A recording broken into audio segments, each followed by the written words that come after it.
மதுரை தொகுதி அதிமுக வேட்பாளர் டாக்டர் சரவணனை ஆதரித்து பெத்தானியாபுரத்தில் தேமுதிக பொதுச் செயலாளர் பிரேமலதா வாக்கு சேகரித்து வருகிறார். அந்த நேரலை காட்சிகளை காணலாம். இல்லாம இந்த முறை நான் மதுரைக்கு வந்தது எனக்கு மிகப்பெரிய ஒரு சோகத்தையும் மன அழுத்தத்தையும் கொடுக்குது. ஆனாலும் என்ன செய்யணும்னு எனக்கும் தெரியல. என் தாய் குலங்களுக்கு தெரியும். இன்னைக்கு ஒரு கணவர் இல்லை என்றால் அந்த பெண்ணின் மனநிலை எப்படி இருக்கும் என்பதை என் தாய்க்குலங்கள் அறிவார்கள்.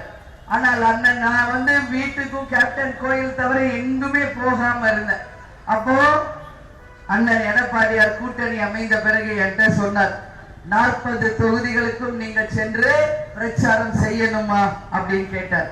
நானும் அண்ணன் சொன்னதற்கு கூட்டணி தர்மத்தை மதித்து தமிழகம் முழுவதும் 40 தொகுதிகளுக்கு சென்று 35 தொகுதிகளில் இரட்டை இலை சின்னத்திற்காகவும் 5 தொகுதிகளில் கொட்டும்